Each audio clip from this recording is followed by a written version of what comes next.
Hello guys, I was gonna do a code seal today. Maybe I'll do later or tomorrow, we'll see. Also, I might try to jump into some other projects like Bizarre Underground. I should be switching. Even though when you're coding, you might be like, I'm stuck with this engine now. I'm like, I really want to do things with this engine, but I think I should go back to some other stuff. But so right now, because I was gonna tell about things I did, I might just make a short, let's call it BugoEngine report, like the Bizarre Underground report. So that's the BugoEngine report.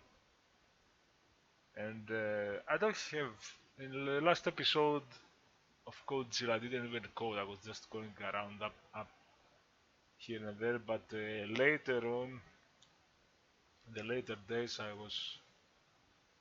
I refactor the code from the other side where I now use quads or triangles so that some surfaces like the grid will be accelerated a bit. I will render triangles. And because I'm not using the function to calculate triangle gradients, but I recalculate the step every line. As I'm doing that anyway, it works with quads. You can texture map, you can interpolate texture map quads and a lot of other things. So, and if that's fast enough, and I don't see much difference, I might even go with that. And especially there, I mean everywhere, if you can, if you do the gradient method, which I might have showed before. Where is it?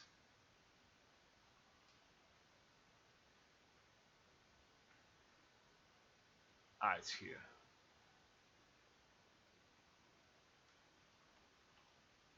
If you do these methods, which I have disabled because I have issues,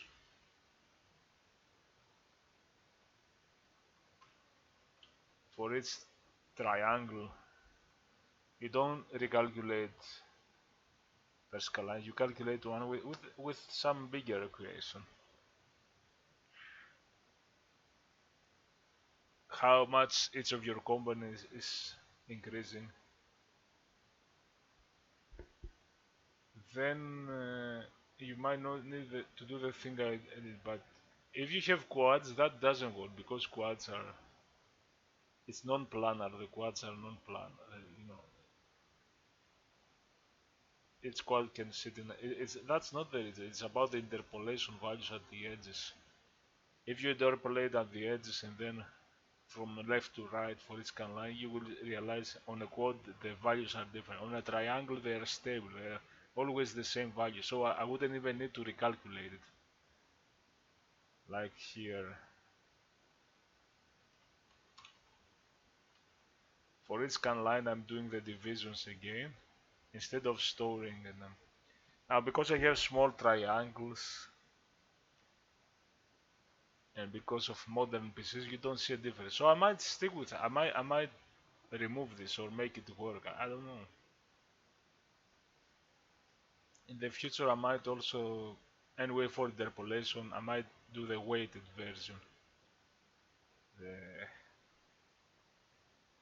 ah, I forget how this was called. It was, I have seen it in Picuma and other videos.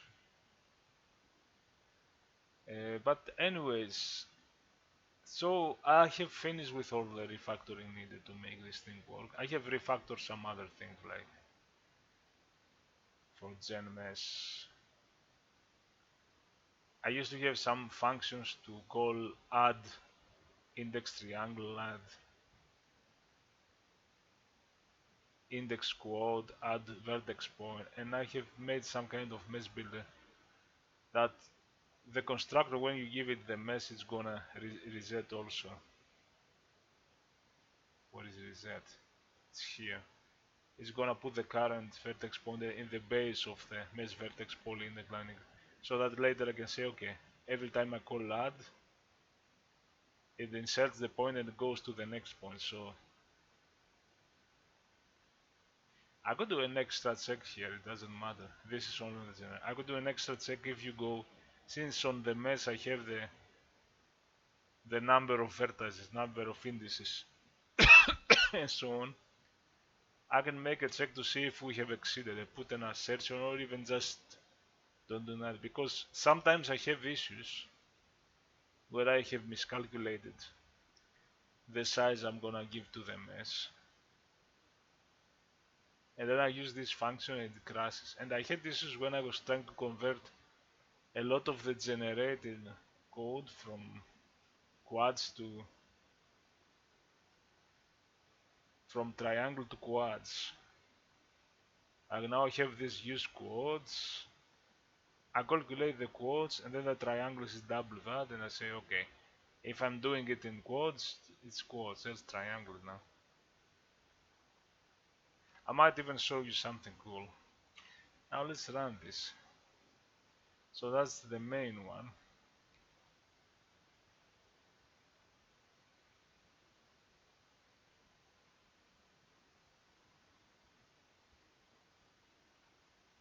When I look here, there's another thing. If you look here, okay, the frame rate is 46.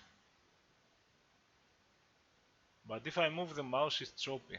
There is a choppiness, even in the animation. You have to be at 60-70 frames to be smooth.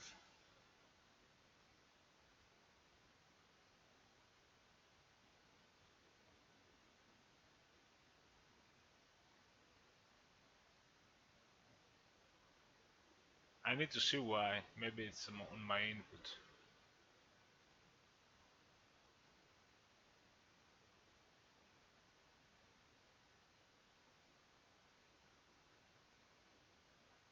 Yeah, even the movement.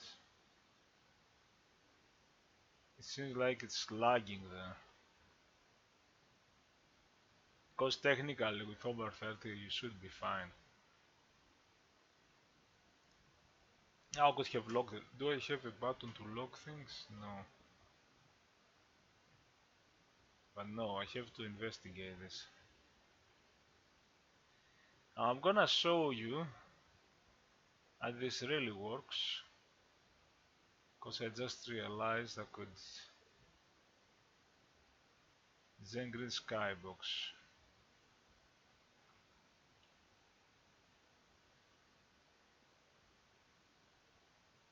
Use codes. Oh! Oh wow! Hold it. Size. You can easily miss the stuff.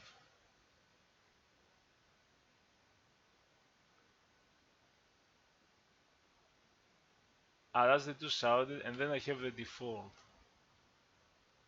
So let's put false, and let's do something stupid, which is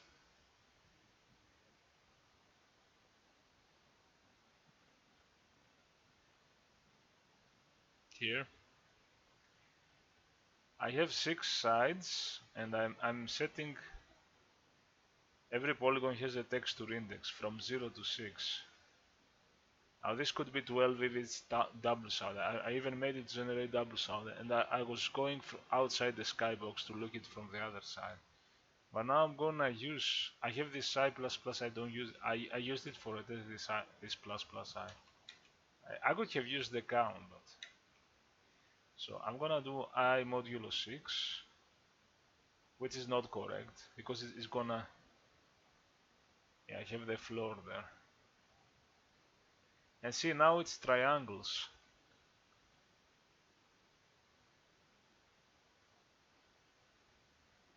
Everything is split in triangles.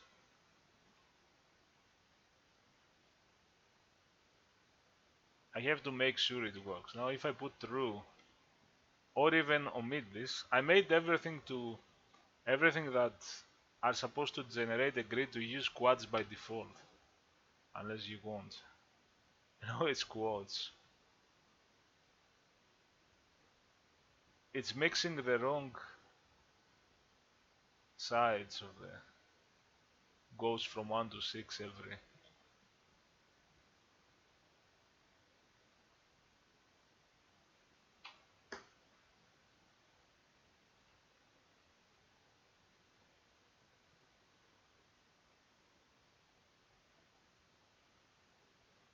Yeah.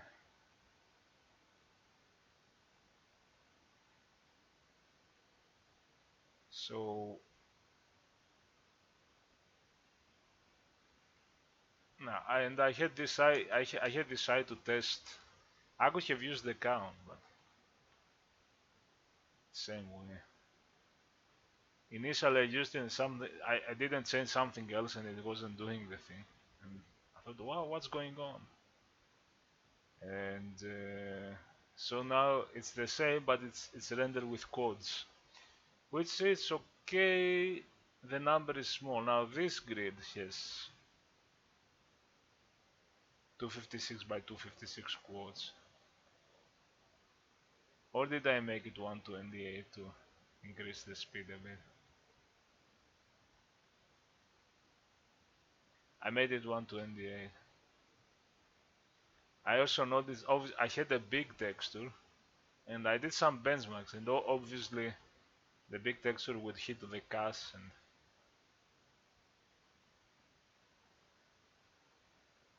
but this is too small. I could do a repetitive texture. Yeah, maybe some checkerboard thing.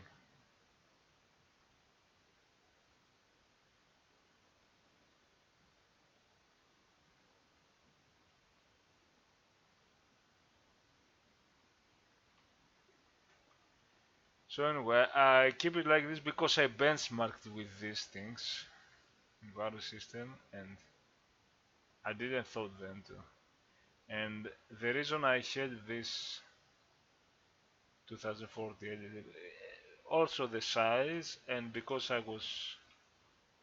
was previously I had different. I was previously testing with. No, we have the. Why did I say text?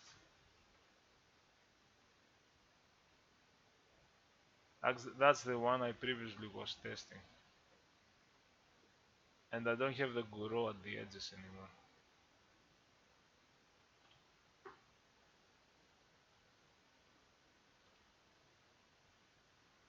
I'll keep it like this. Later I'll make it repeat every quad from 0 to 1 and put some repeating checkerboard patterns, or even that texture much smaller repeating. That would be fine. If it's it might be not tiling. Anyway, I diverted, and I'm gonna show you very fast. This is the bench. I did a benchmark scene because I want to. Every time I make changes to the engine, or at least significant changes, I want to be able to know that I didn't screw up the performance somewhere. And generally, because it's cool to. Now I had to end the seconds. I even had a CSV saving values on various systems I have.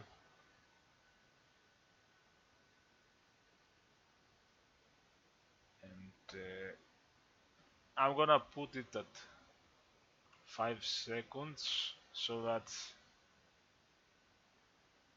it doesn't take forever for this video, just so that you see.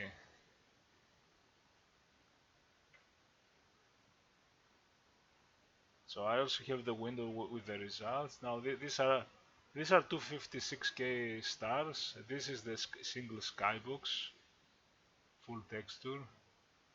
This is the floor 64 256 by 256. A torus with Guro texture, simple Guro. The line rendering,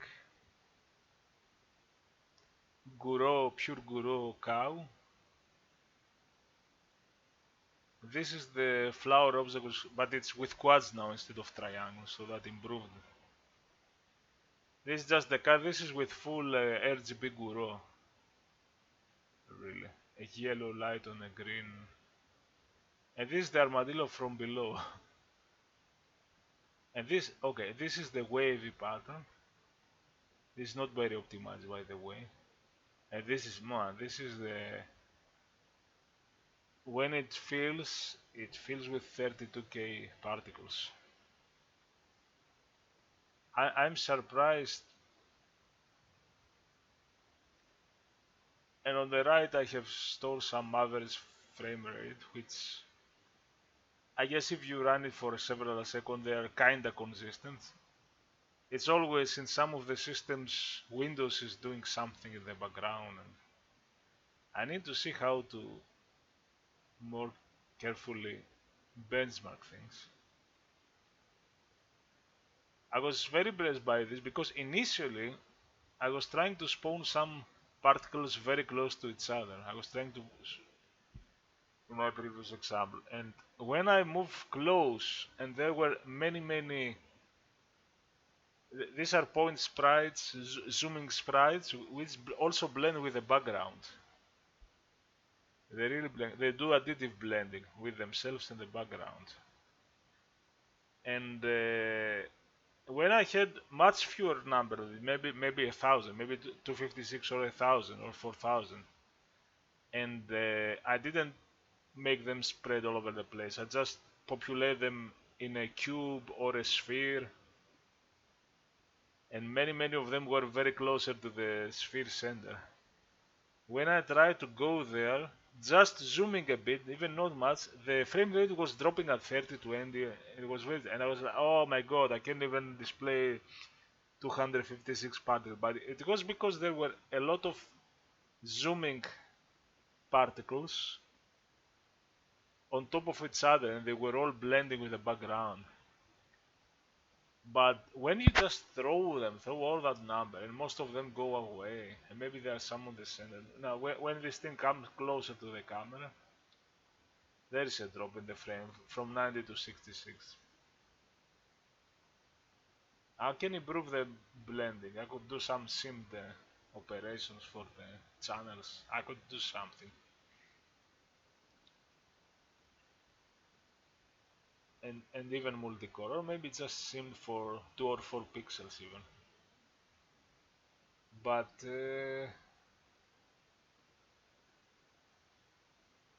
and I thought, oh, I won't be able to do something more crazy, but that's already crazy. Okay, I'm sprayed with particles. Okay, and they blend, they smoothly blend. If you take a screenshot,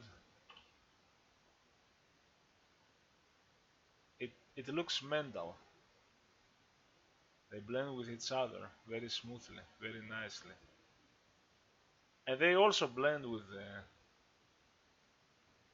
backgrounds.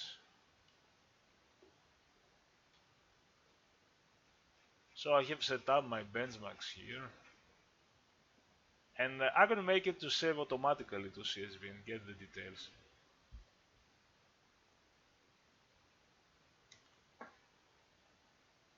If I do that, I'm able to control it.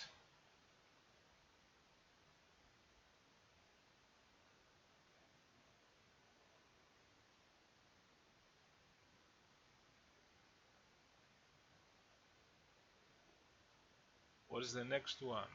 20? Yes.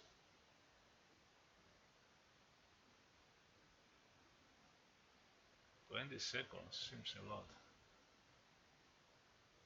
And now I have been completing a lot of the things with the engine, and I need to.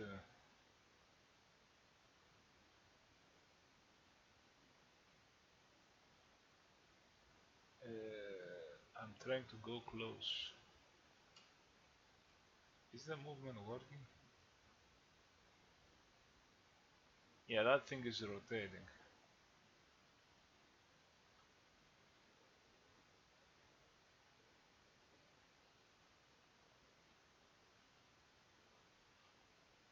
Yeah. and I may be very close to. I always like to try something technical, like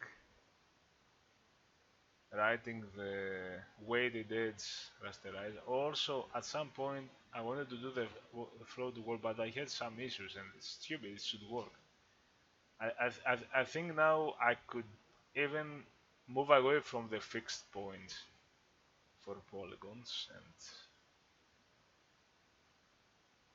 go with float because those divisions will be faster in float. If I decide to go with the divide every scan line and not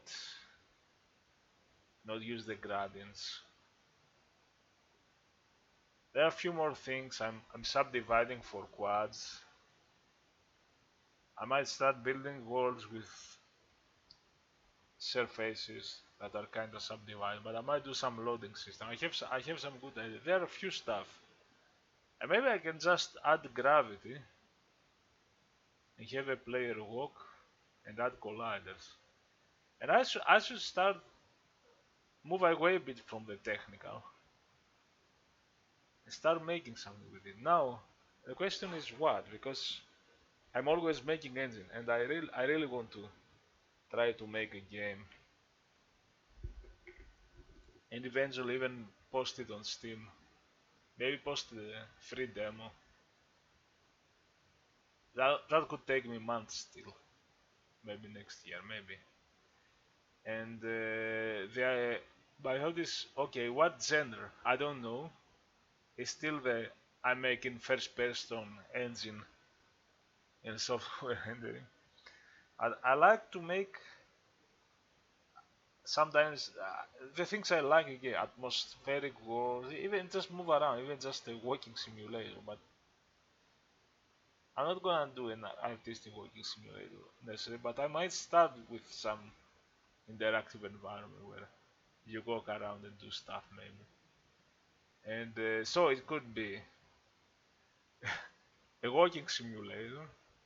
This one has quite the atmosphere.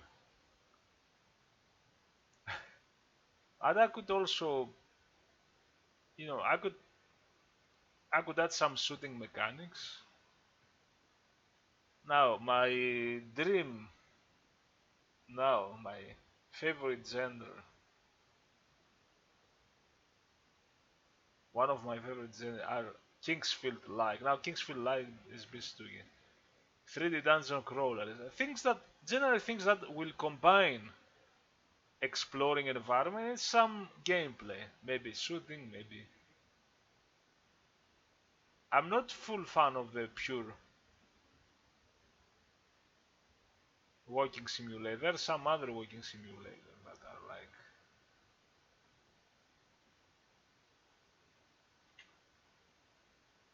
what is fine for a while.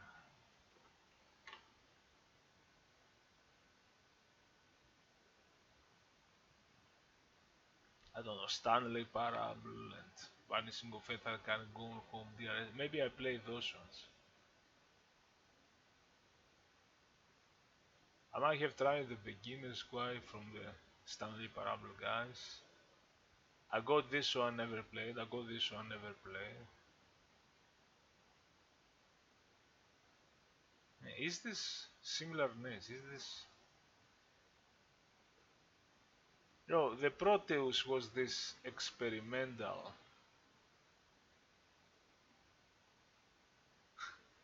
minimalistic, with an ambient. I like things with ambience, but I'm not searching to do something that is supposed to be artistic or. I just want to make worlds and move around, and then I could add. Maybe I'm not doing a King's film. Maybe later game. I would add some interaction shooting, maybe puzzles. And now the other thing I'd love to do or try is I love just I mean not this okay this is very but driving around. I might do some simple vehicle simulator. It can be janky. It doesn't have to be as good. I didn't have a better example. Like procedural. There's this slow roads. That looks minimalistic. Ah, it's running on the browser.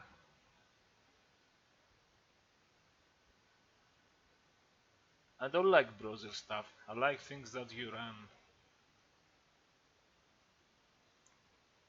Well, maybe my idea is I would start with a walking in some environments,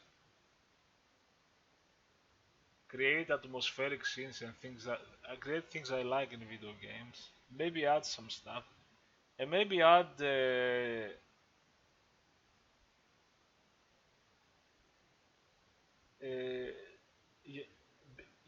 being able to enter a vehicle and roam around, drive around, and go to some other place, then exit the vehicle and explore in first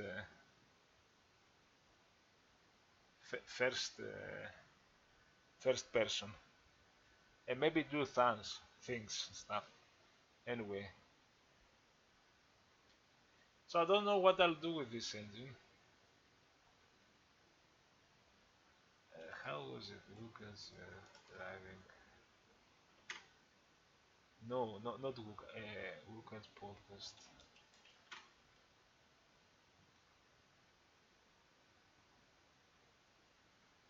So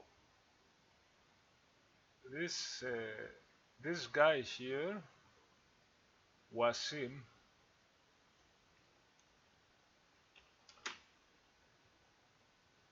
he made a great presentation and video where he started even from 2D.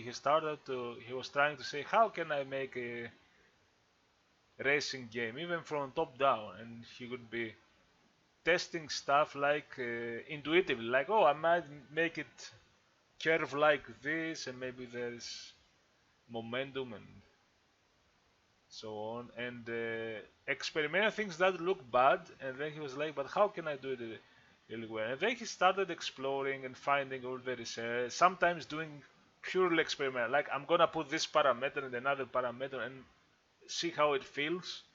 So you could go, if you don't want to go to heavy details, you could play with that, or you could have a general understanding so that you can work something that maybe it's more arcade, maybe more. And there's so many good details, and I like it because it started from not the complex stuff, but the like I put some parameter and then another parameter on top of the parameter, and I kind of get some good feeling, but it wasn't very realistic.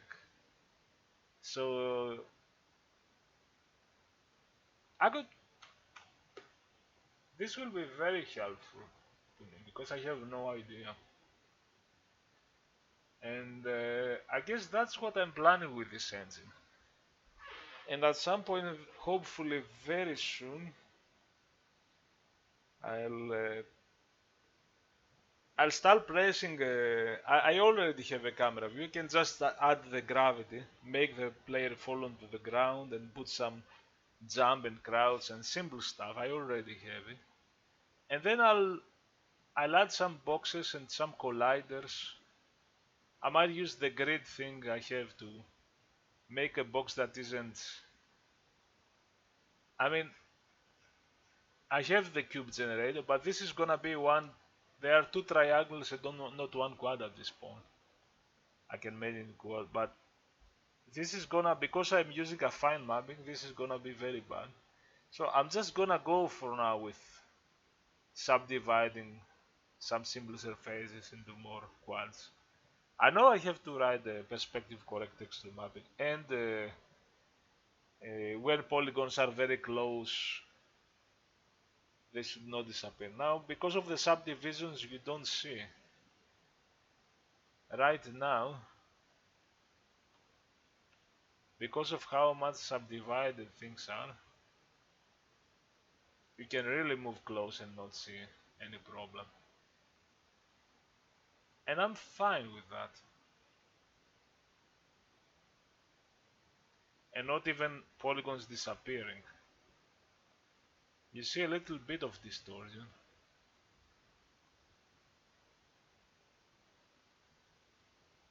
I'm fine with that. Here those are already complex anyway. See now this is also quads. The lighting works on quads. Previously I was calculating twice the amount of. And now this is just a lazy unoptimized thing where I'm doing sine waves and I'm recalculating the normals in real time. Not just by looking at nearby height map values, but recalculating cross products, normalizing the vectors and so on.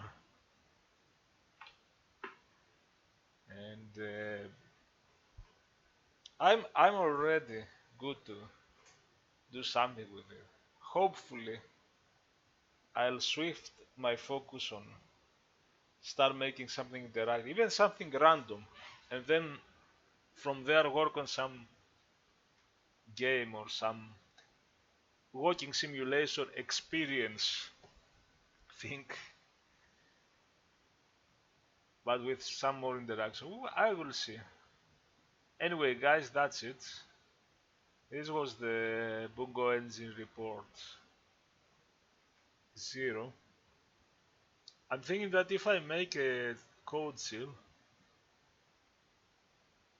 maybe tomorrow, maybe today and tonight, I'll switch to Bizarro engine because I think I should also do something with that engine. I should finish a game. I should finish the few technical stuff remaining with the engine and make a crude edit or something, not even a real editor. Worst case, use the existing functions to build levels. Start building. I don't know. I should finish what I start.